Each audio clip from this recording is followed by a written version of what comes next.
Ramble. Thank you to Mint Mobile, Third Love, and Canva for sponsoring today's episode. That was my attempt at a gremlin thing. Welcome to Guilty Pleasures, the show that loves what it loves. This week we're talking about Gremlins. You know their song, little song Gizmo sings. Wait, Miles, can you do it better?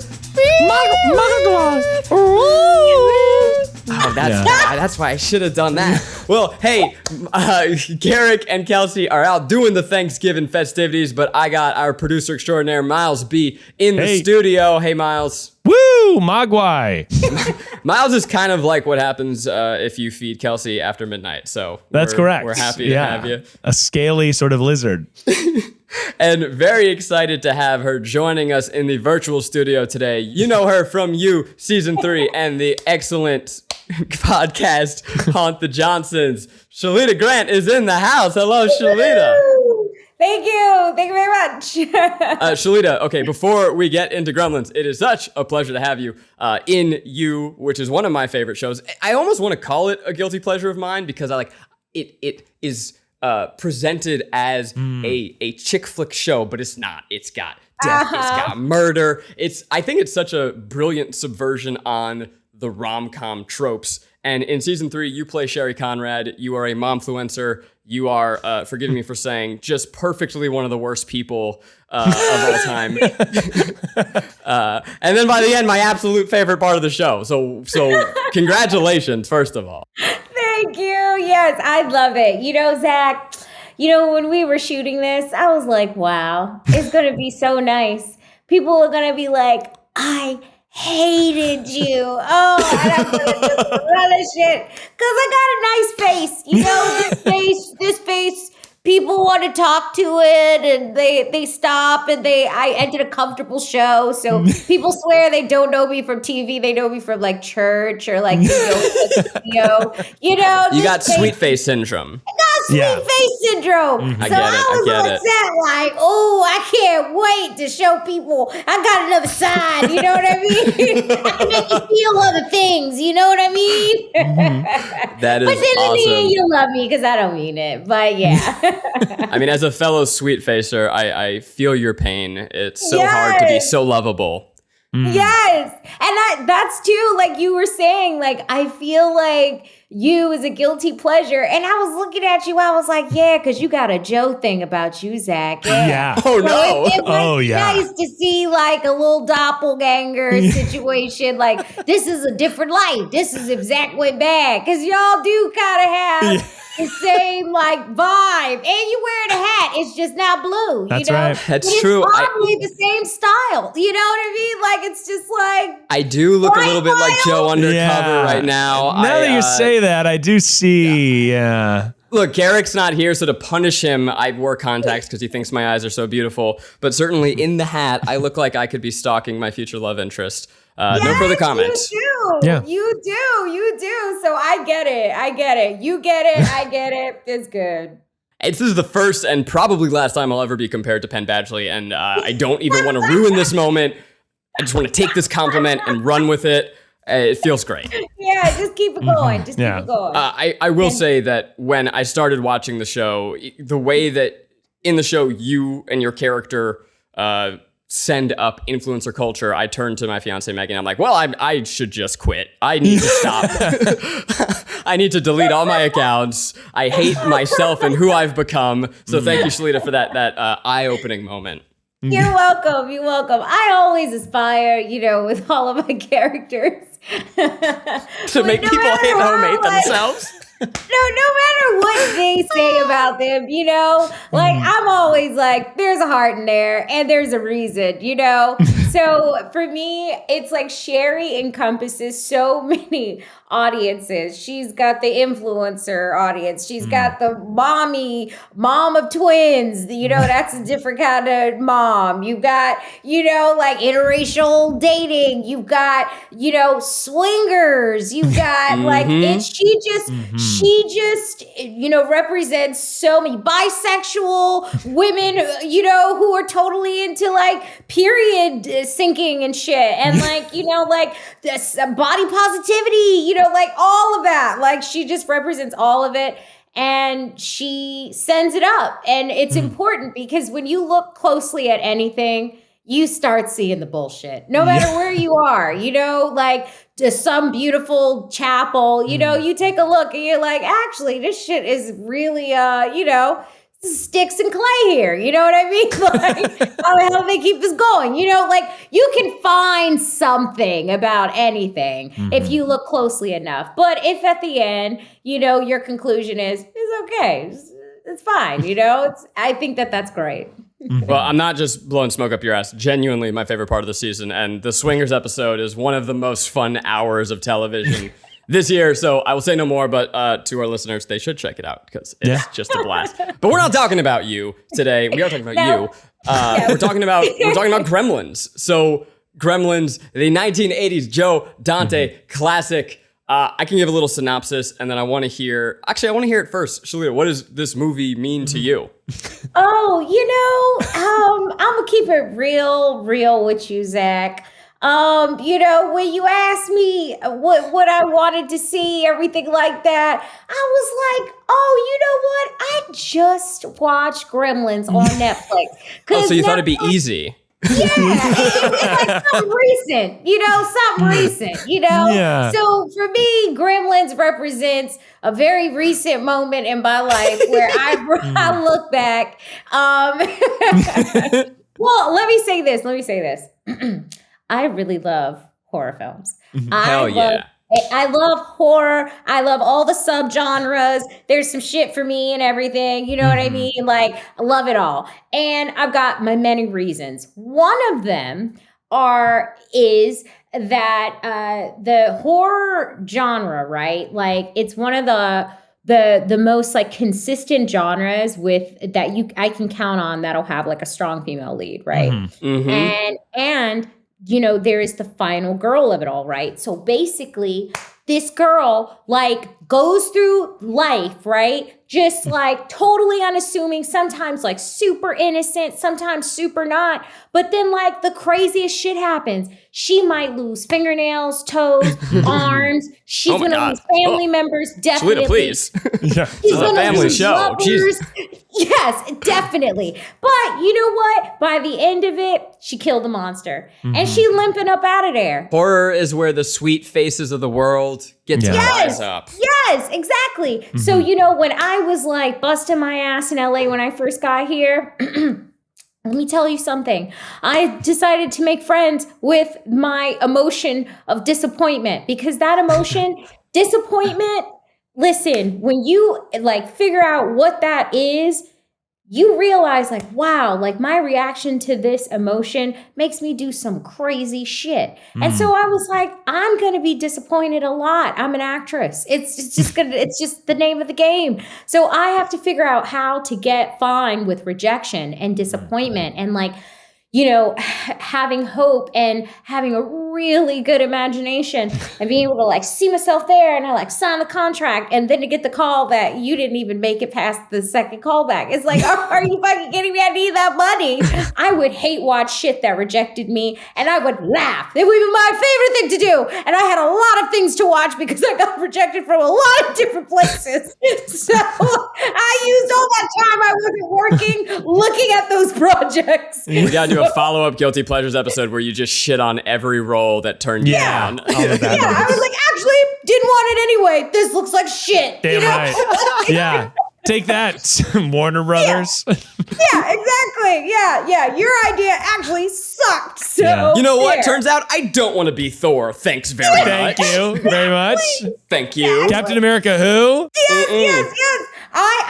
I turned my nose up at a couple Oscar winners too. It's like, oh, fuck off, you know? Yeah. Who cares about those statues? You hear us, Benedict Cumberbatch. That's right, Cumberbatch. We're coming for you, Cumberbatch. Get step off. Are you actually British or is it pretend? Okay. Exactly. I didn't buy that accent. I don't buy that for a second. Moron. You're from Kentucky, and we know it, Yes, Benedict. exactly. And that's the good part. Not the good part of Kentucky.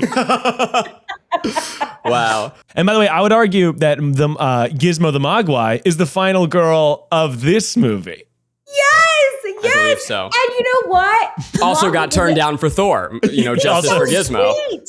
He's so sweet. Like he got through it with sweetness. Like the whole time, none of the humans wanted to kill him. Actually, the person that was actually he was stolen from came back and got his ass. He was like, the other ones, they can blow up, get burnt, whatever, who cares? Yeah. But this one right here, we got to keep. And that Gizmo's a real one. is a really good, a good moral. That's right. Listen up, kids at home. Save the gizmos in your life. Let me hit us with a quick synopsis and then we'll dive in, all right? So, Gremlins, if you have not seen the Steven Spielberg produced Joe Dante 1980s classic, follows Billy on Christmas time when his dad brings home a mogwai, a mysterious Chinese creature of sorts. And it only comes with 3 rules. Say it with me. No light. No water. No food after midnight. What is Good rules. In general, no bright lights. good rules for people? Yeah, Hold on, the third one only. Yeah, I'm sorry, third one is never good, but I guess mind. no apologize. water. Carry on. have a controlled diet. Lurk in the shadows. That's the key to being a good person. And don't drink water. No. God Dehydration. forbid. Don't do it. And wouldn't you know, that dastardly Billy, why he breaks all 3 of those rules. You stupid little, God damn it, Billy. And then he's got the Mogwais duplicate. They become mean old gremlins. They they wreak havoc. And guess what? Billy and Gizmo, they got to save the day. This is Gremlins. Woo! Miles, I've made you sit quietly while I've just gushed about Shalita for a long time. So I want to know, you grew up with this movie, as did I. This is like just in the back of my consciousness. So what is it for you? I probably haven't watched this movie in 20 years. And I remember it as being a masterpiece. And I loved this movie as a kid. I wanted a Mogwai. I remember specifically being like, asking my parents for Christmas, like, can I get a Mogwai toy? Can I get like some sort of thing? Because Mogwai is so cute. And watching this movie, most of it, I was like, this is baller. I love this movie. It's like 3 different movies. It's a regular Christmas movie at the beginning. It's a thriller in the middle. And then it's Jackass with Gremlins at the end, which is it's so jarring. The separation between those movies is so crazy. And we will get into it. But I wanted a Mogwai so badly, and unfortunately, Gizmo only looks cute every 3rd shot, and he looks terrifying in the other ones. So I was expecting to be like, oh man, I even remember like I was watching in the living room, and I was like telling my wife and our roommate, I was like, oh Mogwai, he's so cute, Gizmo's coming, he's coming, and I was like, that is not what I remember him looking like. He looks fucked up. Well, let's jump in right in there. Let's talk about Gizmo. I mean, Shalita, did you ever have those same childhood fantasies? Of keeping him? Yeah, I remember Gremlins like it's a vague memory. It's been about 25 years since I watched it. But yeah, like I did think that he was super cute. But because of my love of the horror, every October I have a private film festival, right? And so a lot of times I pull stuff back from the past. And I pulled out Hellraiser. Remember Hellraiser? Yeah. Now that movie scared the cowboy shit out of me, okay? When I was like 8 years old, like I was fucking terrified. Didn't need to see it again because I was like, that is literally the scariest movie on the planet. I pulled that piece of shit out today. You could see the track that the monster comes on. Like, it's just raggedy as hell. Like, the special effects are no longer special. Like, it's just a piece of shit right now. It's just like, I was scared of this. There's something crazy about the way that, like, this era of movies, our brains filled in some of the details. And I miss that because you are right, Miles. You go back, Gizmo, I mean, he sounds adorable. The sounds that he makes, I think, is what really lasts in our mind. Now, yes! but then his little face, you're like, oh my God, what fucking old mutated monkey is this? He looks like a toy. Like he just looks like a toy. It's like your worst, like your best childhood dream that the toy will come alive, like come true, I guess. but it's also like it can't get wet or it'll like so many rules and reproduce.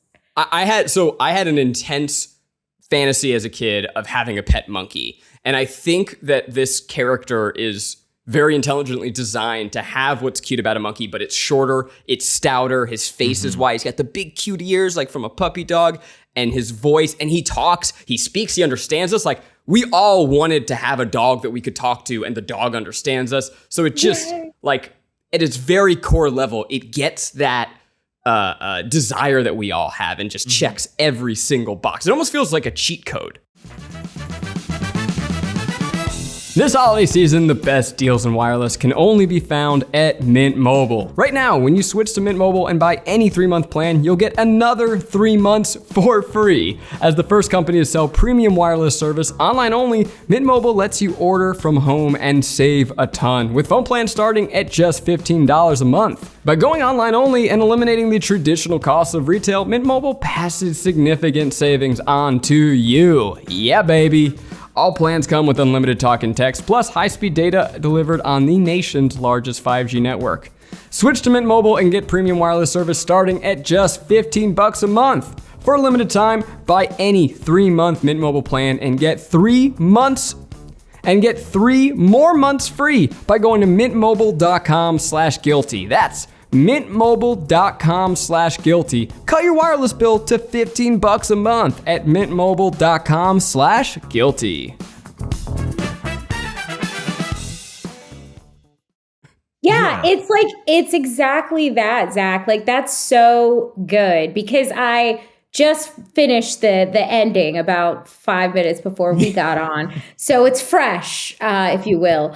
But the last thing that the previous owner says, he says, you all treat the Mogwai like you treat everything in nature. Oh, yeah. It's beautiful. And like, that's so prescient for like the moment we're in right fucking now with like climate change and like everything that we aren't doing, won't do, are in denial of. And we're just kind of like Billy in them, just like, whoops, oil spilled. It's a spill. Yeah. Like, that's what we call it. We literally call it an oil spill, not a fucking oil disaster. Yeah. An oil oopsie. Exactly, it's an oopsie. Just like the fucking dad. Like, I know we're going to talk about the Mogwai, but I can't wait to go in on the dad, but go on. We're in it. Go, fucking lay into the dad. Go. The inventor go, dad. Shalita. Okay, so Go. the father is a really good, like, just riffing off of what you said, Zach. Like, I'm going to be super direct about it, but like, yeah, I'm going to put it out there. Say it. He's not a real person. He's a carrot. I'm not going where you think I'm going. I'm going to go somewhere completely different. I don't think that we should be having exotic animals as pets. I think the law should just fully outright, that's not for us because we don't fucking know what we're doing and they're expensive. And as much as us Americans love to think we're all fucking rich, we're balling out of control, we're fucking broke as a joke. We are one broken bone away from the corner, okay? All of us. So, we shouldn't have expensive animals that require a lot of care. We just shouldn't have that right. We should go back in time, get a time machine, find childhood Zach who said, I want a pet monkey, smack that motherfucker in the face and say, no, baby Zach. No monkey. And then, no monkey for you. It is very irresponsible. It is. But the father is representative of that very, like, who we are as a culture, like how we behave. First of fucking all, we all think... there's like this very American thing about us where we all think that we're much better at our jobs than we actually are, okay? The father, he called himself an inventor. No, he is not. Nope. In fact, he's a waster of time and an injurer of people. My favorite type of character in any media is the idiot bad inventor father. It's him, Stu Pickles. It's such a funny specific trope of dad who thinks he's going to come up with a better way to do things and invents the worst version. But I'm sorry, please go on. Yes, or it just doesn't work. It just doesn't work. It's useless. It is, he took all of his life force, worked on this thing, and it doesn't fucking work. The bathroom buddy? Come on. I mean, the bathroom buddy is a mess. I don't know. It's terrible. The juicer, like nothing. The toaster. It's like some of the best laughs in the movie when like the egg crack doesn't work and it's just so funny. Yeah. It's disgusting. And so he fucking like used his money. And I love when the guy came back and he fucking dropped him a little $200. Like, fuck this money. He uses his money and like his negotiation techniques with a child, okay, and swindles a child out of the Mogwai and then proceeded to wreak havoc on his own community, almost lost his child several times. And had no remorse. Yeah. No remorse from him. There was no remorse. That last scene is so unsatisfying. He just made an oil oopsie. Are you fucking kidding me? You don't have any, like, you just killed an old lady, even though she was a major bitch, but she's dead.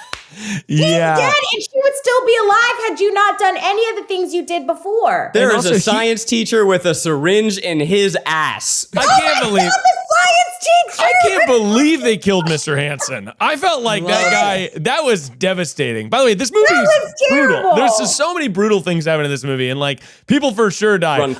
It was good to see the like racist guy who was drunk driving around. Good to see him get hit by a dump truck or whatever they back into him. I was like, great. Snowplowed to oblivion. We all love that. That was gratifying. It was good to see the I don't know why. We stand a racist getting snowplowed. Yeah, we love that. We don't see it enough. That was so great. It's just like, again, this is great. She didn't deserve it, but the woman who went up the stairs and shot out the window, hilarious. I mean, come on, that was great. If you do not laugh at an old woman getting yeeted out the window because her accessibility, I don't know what you call it. Like she did nothing wrong. It just this was so poor funny. lady who just gets shot out the window like a cannon. Oh God, it's just it. In the movie's very cartoonish, right? Joe Dante loves B movies. This is a B movie with an A movie budget, produced by some of the best people in the world. So you get that joy, and like it's a dark movie, but it's really funny, really weird. It's really funny. And I was surprised at how dark it was, because I remember as a kid, I like loved it. I think I was a little scared of what are they even called? The Mogwai, but the Gremlins. lizards. The Gremlins. Oh, obviously Yeah. the Gremlins. But The title. Yeah, it's the titular title. role. I should have read the title. But The titular role. It's horrible to watch like Gizmo get when he's like regurgitating the other Gremlins. It's horrifying. He's like screaming in pain. All the moments when the Mogwai were like being hurt, or even the shot, he's like giving one of them the shot. Mr. Hansen's like, he's like taking blood or something. Taking the syringe, and he's.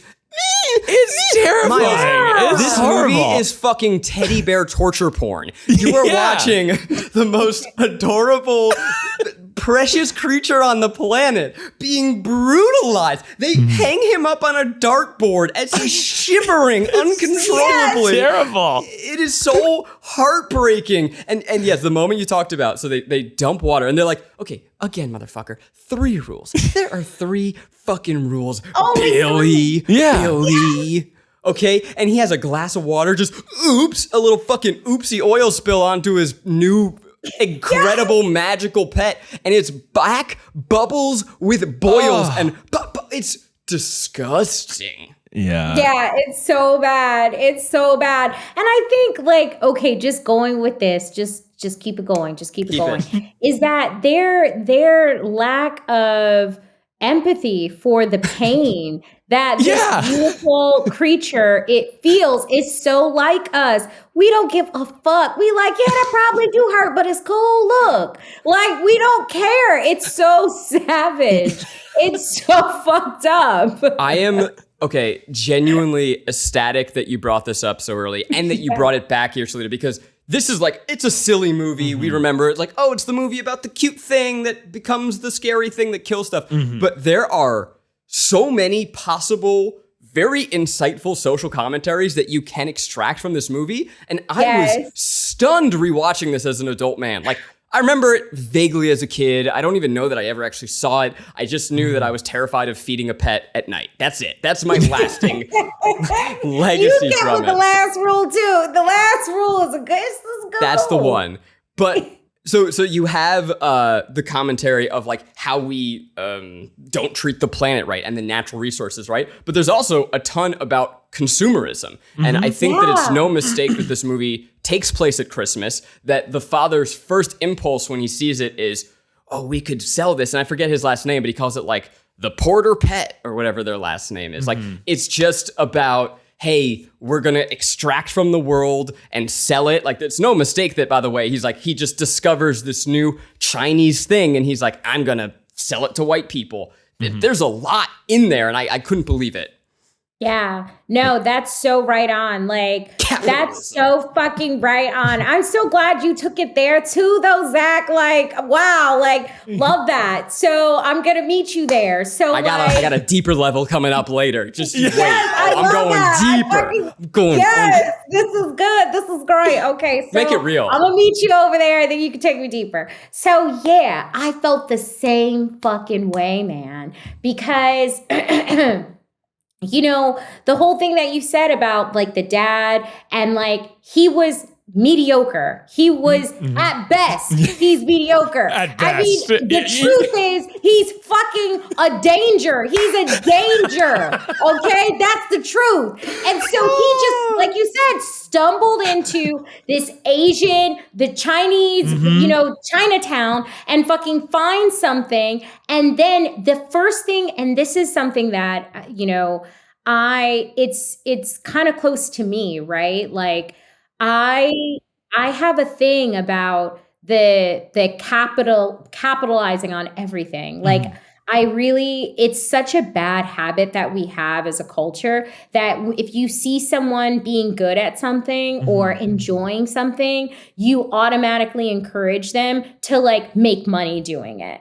Which is a completely different energy, man. And so he found this beautiful, rare creature and immediately thought, I could capitalize off of this. And why is that? Because he can't capitalize off of anything else he's ever done. He's a mediocre white man. He's a bad, and he just sees this like this beautiful, like very rare opportunity to like connect with this animal that's actually, because it's only 3 rules, it's the easiest fucking pet you'll ever have. It's easier than a dog, it's easier than a cat, and you fucking gave it just like when he got it, it was like the getting of the thing was more important than the having of it, because he didn't sit down with his son and just like, hey, you know, he was like, hey, I got this thing for you. You know, aren't I great?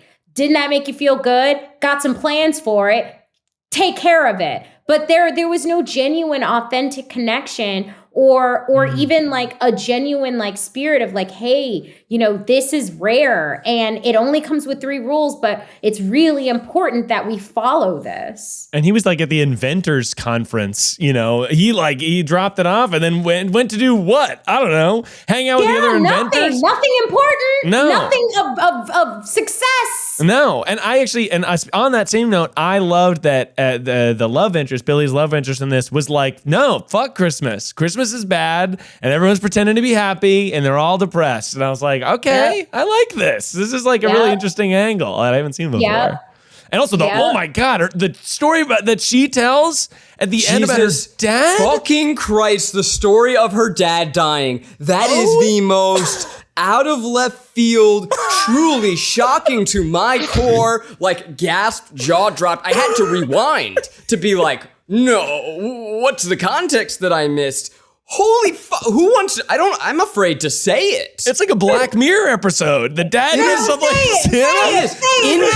in the middle of this children's movie, the most dark, twisted, fucked up thing. Because, by the way, this is rated PG. This is a PG. That's crazy. That's so crazy.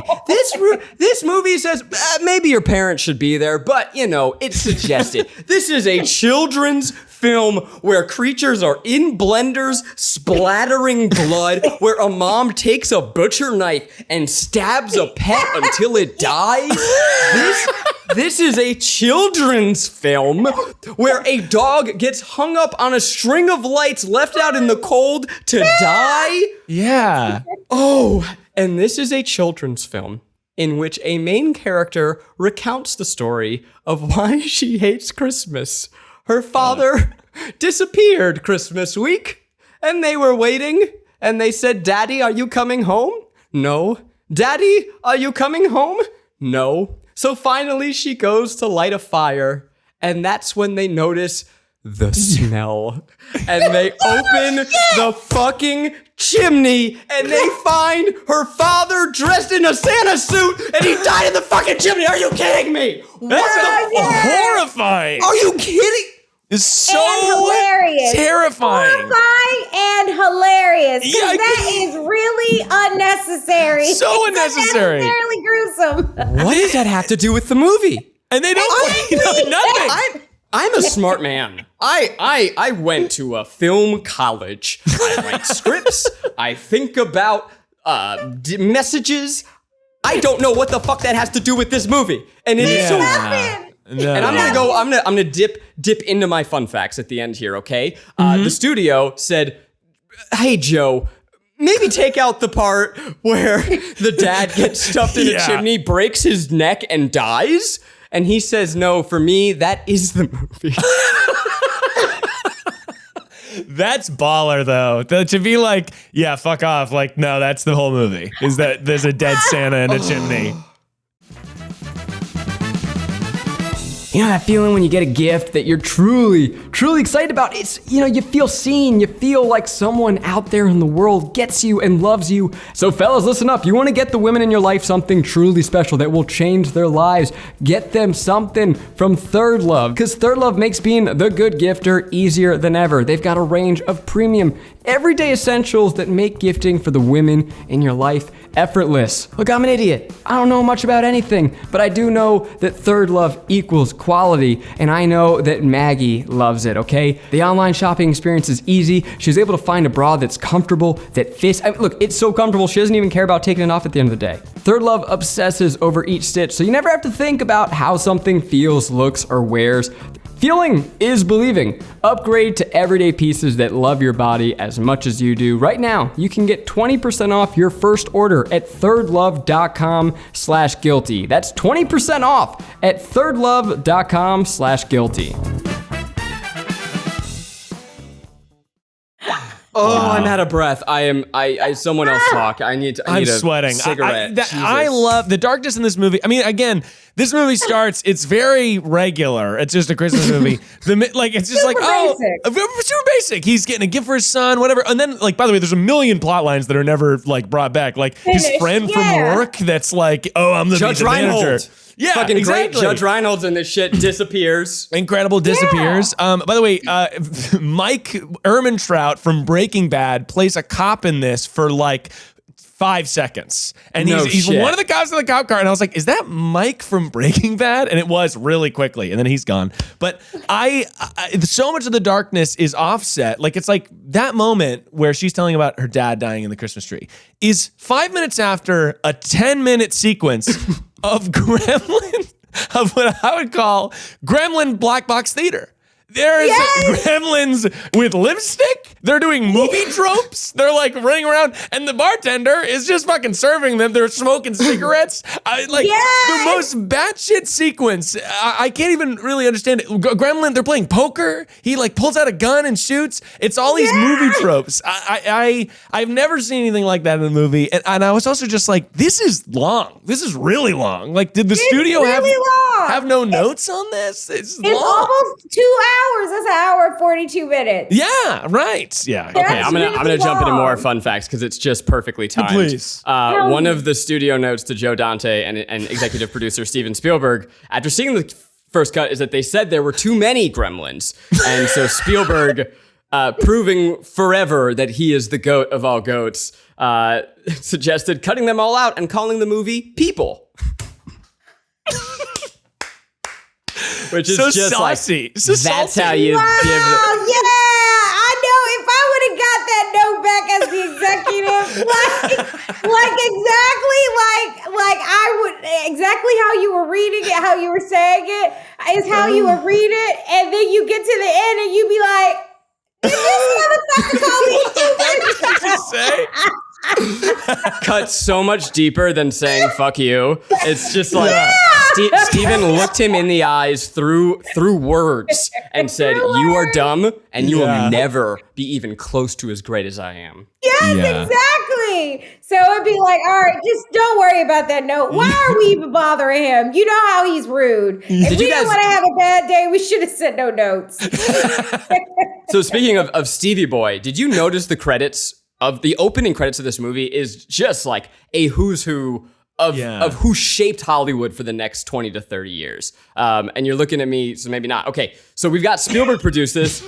Kathleen Kennedy produced this, like the heir to the Star Wars world right now. Written by Chris Columbus. That was the stupidest way to say that, by the way. The Star Wars world? What the fuck? I have a podcast. Jesus. You guys don't nod and enable me. It's okay. It's okay. Written by Chris Columbus, who wrote Goonies, Home Alone, directed a little movie called Harry Potter. I mean, it's just the talent behind this film is kind of staggering. So it's astounding, you know, that, I mean, they're not wrong, but they're also not right. That, you know, like the horror of it, like how hilarious this fucking movie is, like these egregious fucking details, like it's knowing everybody that was involved. It was like, so all of y'all just agreed to let this shit fly, huh? This horror for y'all. It felt like was this made after Jurassic Park? No, it wasn't. I don't know. Because I feel like there's a lot of Jurassic Park elements in this. I was thinking the whole time, it's like, what if Jurassic Park, instead of dinosaurs, they were just wacky little buddies? Yeah. Yeah. Oh my gosh. Can we do a Google search real fast to find out? Yeah. Jurassic Park got inspired by some of the elements of Gremlins that he actually genuinely liked. Jurassic Park was 93. I don't even think the book had been written yet, the Michael Crichton book. So yeah, I mean, 1984, Gremlins came out. So yeah, I mean that's 9 years earlier. That's a full decade. That's wild. Crazy. That's really good. Like, I don't remember Jurassic Park that well to like make that connection, but fuck yeah, like the movie was baller. Like, it was fucking crazy. Them Gremlins, they have made an impression on the culture. Like, we use that word and it means something to all of us. It means the same thing. Even if you don't remember the plot, even if you don't remember Still by Still the movie, like, you know what the fuck a gremlin is, right? And we have a version of that. Like, I got 2 gremlins on my bed right now. Like, it's just like dogs. that movie really made an impression on the culture. And yeah, it's I can understand why he would have a lot of those elements in his later work. Like, we like that shit. I would love to talk a little bit about acting, since we have a professional actor here. Because the lead, Billy, or as I refer to him, Marty McNot-So-Fly, was driving me fucking insane in this movie. I don't know whether to blame him or the direction. Like, clearly he was not the important part of it. But why did he not once in the movie go, holy shit, what the fuck is going? Like, he just sat there and watched things. Did that tick you off as a performer? I mean, honestly, for me, no, it didn't, because sometimes things make sense to us as audience members because we're watching it, but like everything an actor does, especially on like TV and film, a lot of it's not even their idea, you know, like they have, and knowing like how many big wigs were a part of this, like it was probably micromanaged. He was a terrible actor. Like, I think that it's just across the board. Terrible. But he wasn't the only one, you know? Like, there were a lot of terrible actors in this movie. I'd say exclusively almost. Yeah, exclusively almost. Yeah, the mom, she was delightfully terrible. Like, she was terrible, but she was delightful. There was something delightful about that lady, but she was bad at acting. Like, all the emotions, didn't believe a single one, but she was great. So yeah, that didn't bother me. It wasn't one thing. It was really all of it. And so I don't know why they made the choices that they made. Maybe it was like, I like your insight, more though. about our ideas, like more about about the gremlin, the monsters, 100%. like looking at that note, like it's not about the people for him. It's about the gremlins. Like, so if the people were like great actors, maybe it would have taken away from the gremlins, you know? I don't know. have time for characters. We're here to watch Gremlins breakdance, baby. Yes! Yeah, hell yeah. Yes! That leads me to a question I'd love to posit. How smart are the gremlins? Because it starts Out and Gizmo's a hamster. He's not smart. Gizmo doesn't know anything. Gizmo's cute. He can sing, and that's fun. By the end of it, well, I will say, Miles, he can play the piano. He can play the piano. He can play the piano. He does play some mean keys. Yeah. By the end of it, they understand electronics. They're like hacking into the street lights. They're like, using projector. They're using a projector. A lot of them are talking. Gizmo gets a driver's license. Yeah, exactly. They're driving cars. Like, I guess that all is all over the place. Also, for some reason, they understand pop culture. Like, I feel like they're doing like movie spoofs in the bar. Yeah. Like the lipstick and the wig that the one gremlin Yes. I was like, They go to happening? a movie theater. They go to the projector room. I'm a human. I've been around movies. I don't know how to use a projector. Not at all. I'll sit in a seat and they put on Snow White and the Seven Dwarfs. How did they do that? From the beginning, they chose the right reel. Oh yeah. And it wasn't upside down, nothing. Yeah, the Gremlins were really smart and super dumb, because then there is that like 7-minute sequence that I called 1,000 Ways to Kill a Gremlin, where she blends them, she microwaves them, she boils them, she stabs them, she bats them, like there was just like, she was taking them one by one. But can I tell y'all something? Okay, so don't tell nobody, okay? Okay. But, Okay. Did you kill someone, Shalita? Did you kill somebody with a bush? No. When I watch when I watch movies with fight sequences, one of the things that I look for is what the other people are doing. Okay. And when you do that, it ruins the whole movie for you. There are great movies that are nominated for Oscars. No. And if you look at what the other people are doing while the fighting is happening, you're like, what the fuck is that? Like, sometimes all they're doing in the background is this. No. And like there's like, it's an opportunity for the actor to go one mano a mano, and then like knock him out, and then someone's behind me, and then mano a mano. But the other 16 people, like Just if you look waving at in the Kill wind. Bill. If you look at Kill Bill, they're doing Michael Jackson choreography. It's like 30 people. This is 30 people just like moonwalking and doing like shit with their hands. So the Gremlins are smart, but in that sequence, 1,000 Ways to Kill a Gremlin, they are just as dumb as humans. They're waving around. Because they're just waiting around for an opportunity to like get the main character. You've ruined every movie possible for me. I refuse to pay attention to that. How we've gotten to the point of the podcast where I think it would be we'd be remiss to not mention this. And I promised you earlier that I was going to go deeper. On my reading of the movie. But from the first frame of the movie, you go, oh, this is going to be sort of racist, isn't it? Yeah. I know exactly what you're about to talk about. In the Chinatown. It brings us into Chinatown, and it is like seedy Chinatown, red light district. We have, I don't know if he ever gets a name, but the original owner of the Mogwai. He's smoking a pipe. He's an old Chinese man with like a glass eye. He's got traditional garb. And you go, okay, you kind of just note it. Interesting. That's makes me mildly uncomfortable in the modern day, but maybe that flew in 1982, whatever. So I'm going to go on a little bit of monologue for a little bit here, and I'm going to have you guys jump in. Yeah. My favorite thing to do. So this idea was popularized in Justin Simeon's Dear White People. I don't know if you've heard this, but there's a moment where Tessa Thompson writes a paper that Gremlins is all about suburban white fear of black culture. And then Tessa Thompson's character goes, the Gremlins are loud, they talk in slang and are addicted to fried chicken and freak out when you get their hair wet.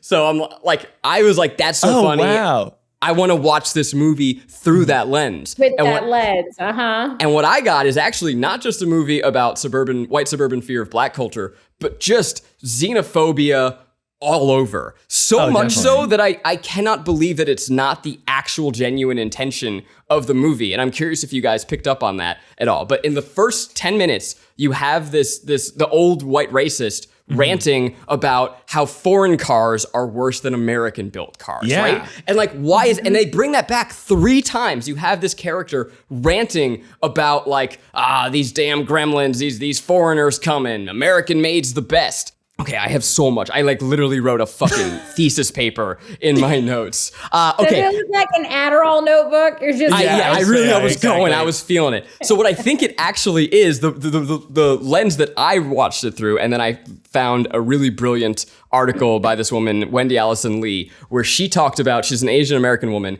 and she talked about how it's about the white suburban fear of black Americans, but also the model minority myth in Asian communities. And Gizmo, he's our model minority, okay? He's meant to be the help. He's good. Oh, he's the wow. good one. Yeah. He's the good boy. Literally. He's the good one. He's a Magua, but that's some Chinese name. I don't know. I call him Gizmo. He seems to love it. This all tracks. Yeah, that all totally keep tracks going. for sure. Because I remembered especially like when the guy is going off, I was like, oh, is the name Gremlins from like, he was like, oh, I was in the war and like there were gremlins. I was like, Jesus Christ, that is so blatant and like learning, like that it's a word that they used over there for the Vietnamese or something, like gypped means gypsy. Yeah. And it's something that we just say, but it actually has like a terribly racist history. Yeah. By the way, gypped is something that was in my vocabulary until like a year ago because I had no idea. Sure, and a Shy Guys fan called me out on it, and I was grateful that they did. Okay, so his name, Gizmo, literally means gadget, which is to be the helpful little sidekick. You're my helper. You are my Gizmo, right? You're the good. Like, so Asian Americans are expected, as the model minority, expected to be good, expected to be helpful, expected to sing a song and make us happy. Then we contrast that with how they portray the gremlins, right? We talked through the ones that they say in Dear White People, but they are addicted to fried chicken. We have that crazy sequence that we talked about, Miles. They're drunk at the bar. They're breakdancing. There's literally one who wears a balaclava, a face mask, and mugs her with a gun. These are I forgot about that. All of the fear. And by the way, this is happening at an Irish bar, the original suburban white fear of the foreigners. This is just like Xenophobia, the movie, and the Gremlins are just portraying everything that white suburban America fears is going to come in. I mean, this is like literally There Goes the Neighborhood, the movie. I rest my case. Wow, that all totally pretty fucking tracks. incredible, right? And crazy, and it's also crazy that like you're correct. Like that probably wasn't the original intention, but that fully tracks, and it's like all there. The xenophobia tracks throughout the whole movie. Yeah, the guy, the fucking the racist guy that we were talking about, they're sympathizing with him at one point, and they go, he's been like that since he lost his job. He just wants someone to listen. And I'm like, that's literally what they say about racist white people. Like, oh my god, yeah, exactly. Making content is an essential part of what I do to keep this show going. You know it. Look, you see my graphics out there, but it hasn't always been a seamless creative process. But then I found Canva Pro. And with Canva Pro, I can design anything like a pro, more importantly, on any device. Canva Pro is a design platform that empowers you to create and share stunning content in just a few clicks. It is amazingly fast and it's really fun, okay? I really love the pre-made templates. Like, it's so helpful when I'm trying to do something quick to go in and look around, browse, find something that's already really good looking that I can then just customize it for what I'm trying to make. Design like a pro with Canva Pro. Right now, you can get a free 45-day extended trial. When you use our promo code, just go to canva.me/guilty to get your free 45-day extended trial. That's canva.me/guilty. Canva.me/guilty. No, like I didn't have the same like lenses that you had. I don't think anyone Nor should. did I. It's a children's Yeah, movie. Nor did I. With the Justin Simeon, like the specific like that breakdown that it had already been broken down by people like before, like legit. I pulled it up on Netflix just because it was around Christmas time and it felt good to like watch a movie that I thought was like kind of funny, but like wanted to like check it out. But when I watched it, because these are my frames of reference. So there's this amazing book called Heavy by Kelsey Darragh. And We're going there this episode. Hell yeah. Go. It's an autobiography, and it's about him. He's a Black man, and his mom, it was a like a really educated, like she was a professor, and he grew up like reading, and she was incredibly intelligent, but was a human, right? And so there is a section where he goes to Smith College and he starts writing. And he writes these like really impressive satires on white people and white culture specifically. And, in selling with marketing, they say like, it's about the story that you're telling is the problem and the solution. And so if you can really articulate the problem, then you can sell your solution, but the first job is to articulate the problem. And, when you're nefarious, you say, hey, there's something wrong with you, Zach. And for $79.99, you'll feel better about who you are as a human being because you've got a lot of flaws. I'm interested. I believe that I am flawed and I want whatever you're selling me. Exactly. So with that, like he's in this, like writing these pieces, and he's getting like locally, like kind of like famous, like people are giving him like high fives and stuff. And his mom pulls him up and she's like dating this really toxic guy who he calls like the liberator or the some shit, he's just like talks the good talk, but he's like full of shit. But they get him on the phone and they're like, we read your stuff. Like, what are you doing? And he was just like, yeah, I'm just like telling the truth. And they were like, you should really like focus on yourself. Like if you want to help Black people, you need to talk to Black people on the campus. Like who your audience is, like who you're writing for is really important because it's going to fall back on you. So he goes to his editor and he says like, basically as much like I want to write, I think I might have the details of the story wrong, but this is basically what happened. He's like, I want to write this piece, but I want to write it with this in mind, like with the other Black students on the campus in mind. And the editor said specifically, listen, like in order to be successful, you're going to have to talk to white people. And this is who your audience is white people. So I know like you think you're helping Black people by talking to them, but talk to them in a way that white people would understand. And so the opposite of that is focusing on your community as a part of liberation, right? And so just getting really saucy. I was for a time part of the People's Institute for Survival and Beyond, and they do anti-racism workshops, anti-racism. And so one of the principles of anti-racism is basically like racism is something that is done, and so it can be undone, right? And so you have to be able to, like with marketing, describe the problem and be able to get your definition straight, but be able to like really shape out what is white supremacy, what is it? Because it's something that's done. So with those two things in mind, when I watched Gremlins, I thought, yeah, this is super white. This is how white people are. Yeah, This is how white people govern. This is how white people parent. This is how white people do community with each other. The whole like knowing that you have a predator in your community and everyone making excuses for them. Yeah. Oh, right. Like, the whole concept. Yeah. Exactly. So like, and so it's like, No one expected the Gremlins episode to go this hard, and I love it. I love it. It's so great. You said wade in the water. You were like, Hell I'm yeah. ready for it. So I was like, I'll meet you. I'll just meet Fuck you. yeah. I'll meet you where that you was take great. me. That's such a great point, though, about the whole cop scene. They're just like, no, this is like, there's no way. And they're like hanging out with the Mogwai for so long. Yeah. That's Exactly.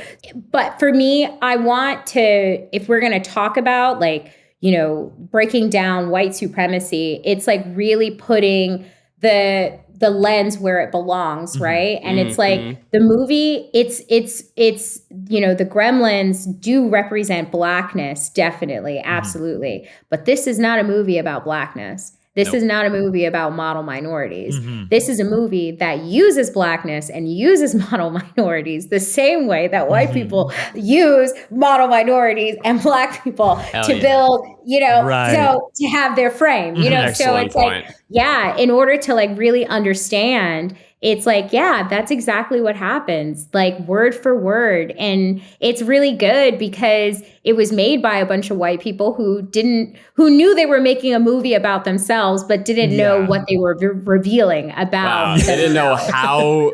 They didn't know how piercing their lens truly was. And you're right. Like I say, it's about these things. No, it's about whiteness, especially as. You know, nothing changes at the end. It's like the guy's like, you're not ready yet. Yeah, how destructive whiteness is, and how, like, at the end of the day, like, the white father had zero empathy for the destruction that he introduced to his own community. Yeah. So it's like whiteness eats itself. Like, you think it's about preservation, but it's preserving a small few, just like global warming, you know, like it's all circling back. It's like, stop, please stop. My headphones are smoking from all of the fire that we just dropped. If I could make it dumber for just a brief moment, I also would recommend that you watch it with subtitles, because he calls Gizmo Giz, which on my TV just appeared as Jizz over and over and over again. That's really nice. He does also say Gizmo Caca before he shoots a gun at him. Towards the end, which is, I guess they can speak. But also, by the way, to that same point, the news coverage of the entire event is they're just like, oh yeah, it was like rioters. Everyone was, you know, freaked out. But it's just totally ignores, like, don't get us started, Miles. Anyway, sorry. I love it. I'm going to move us on to some fun facts, because we could talk about this all day, and we should. But I'm either going to make your life or ruin it when I tell you that Gizmo was voiced by Howie Mandel. That's right. I did look that up, and holy shit. Blew my mind, and I had the mistake of figuring that out, researching that in the middle of the movie. I went to go make some lunch in the middle, got my fun facts, and it's really hard to look at Gizmo the same way when you know that Howie's behind the controls. And I will say about that, the most jarring part of knowing it's Howie Mandel is at the very end of the movie, he says, oh, he has one more thing to say to you, Billy. And he opens the box up. And he's a Mogwai, right? So he's not really speaking English, but he says, bye, daddy. He says, bye. I fucking swear. He goes, he says, bye, daddy. He says, bye, Billy. I'm going to put the audio right here. Okay, so tell me if this is bye, Billy, or bye, daddy. It's right you there. Should play it at the end of the episode and let the people decide. This is not a blue dress, white dress thing. This is not like the thing. Yeah, no. That's right. Were you watching this with a ball gag or something? I was in my little sort of, I was in chainmail and no pants. Oh my God. Bye, Daddy. Bye, Daddy. Yeah, that's what I heard. That's what I want you to be right. More than anything. We talked before about how the fuck is this a kids movie, and actually because of this and another Spielberg classic, Indiana Jones and the Temple of Doom, those two are credited with ushering in the PG-13 rating. So thank you, Gremlins, for that. So let's talk about the creature design. One fun fact is that the reason they have no bright lights as one of the 3 rules is an old sci-fi trick. It is because they did not want to show the costume, the Gremlins when they did not have to.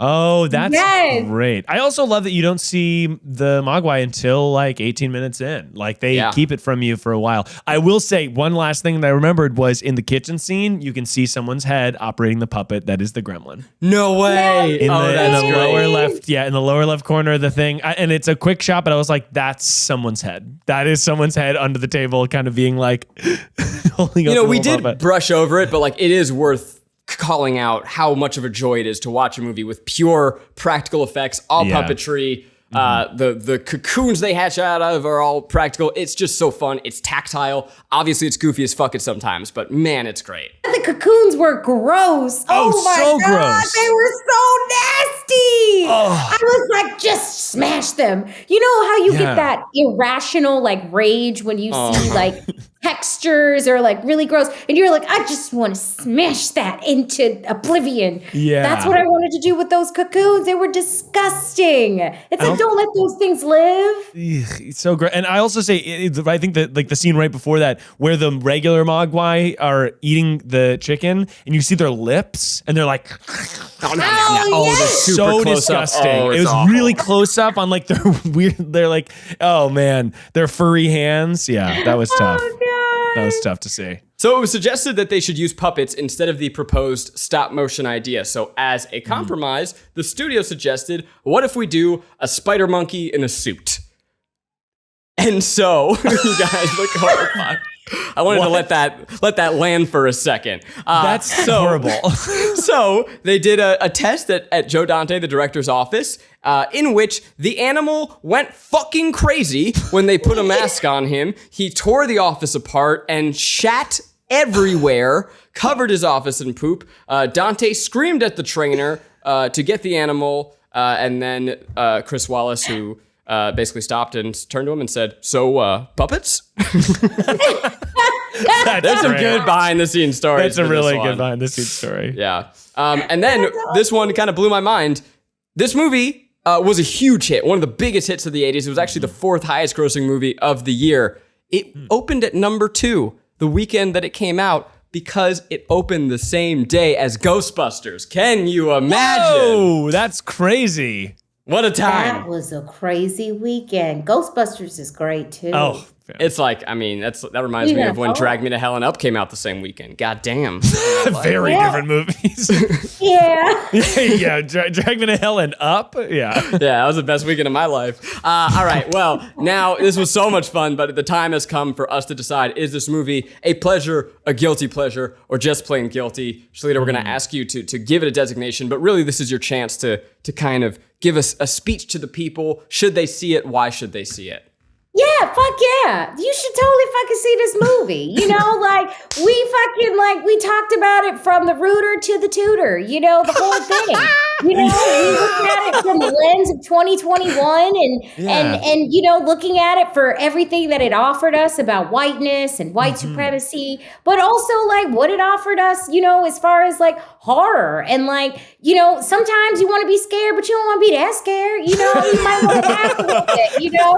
So, yeah, you watch the Gremlins. Yeah. I think it's perfect. And it's the holidays, right? It's the Christmas holidays. You want to be subversive, want to piss nanny off, auntie, whatever, put on the Gremlins. Tell that bitch it's a holiday movie. The first 5 minutes is just nothing but holiday shit. Christmas. So, yeah, I think you should do it. Holy shit. I would not dare attempt to follow that. That is the perfect answer and will speak for all of us. Shalita, you are in a new scripted podcast series along with our co-host Garrick, who's not here, Haunt the Johnsons. Please tell us. I mean, made by literally some of my favorite people in the world, has some of the funniest people in the world, stars Kristen Schaal. What is this show?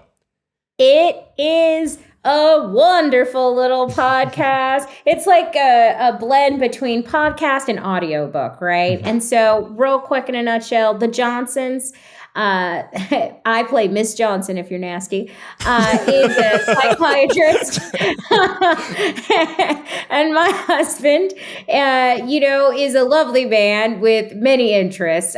He's currently writing a book. But our daughter is a preteen who sees ghosts. So we move her out of, you know, the haunted house that she was in to, unfortunately, an even worse haunted house up in, I think we're up in New York State. Fact check me on this. We'll have to listen and see how much you got right. Yeah, exactly. I read it. But yeah, so it's my daughter trying to figure out how to live as someone who hears ghosts and helping the ghosts find out what they want from her. And yeah, it's just a wild little ride. It's a good little time. And yeah, it won't make your ears bleed. That's good. It won't make your ears bleed. I mean, really nice. It's genuinely, again, made by some of my favorite people on the planet, near and dear to mine. So I want you to check it out for that reason. But if not, you got Shalita, you got Joel Kim Booster, you got Kristen Shaw, you got Garrick Bernard, so many more. I mean, it's just oozing with talent. I mean, Andy Peters, one of my great buddies, Kurt Braunohler's in it. Like, God, it's just top to bottom, does not stop. Shalita, this was a blast. What a treat to have you. Where can the people find you? Oh, you can find me. Hopefully you can't find me. I actually try not to be found by strangers. Yeah. I do have a social media. It's my name. When I do want people to know where I am, I post. But as you can see, it's not very often. Well, they can go listen to Haunt the Johnsons, and they can look forward to you on the screen, big and small. And go watch You Season 3. What a treat. Miles, where are you? Miles Bond on Instagram. You can hit me up. Hell yeah. I'm at You can Corn find Diddy me. on all the things. Again, Shalita, such a treat. Lovely to have you. And until next time. Bye, Daddy. He has something to say to you. Bye, Daddy.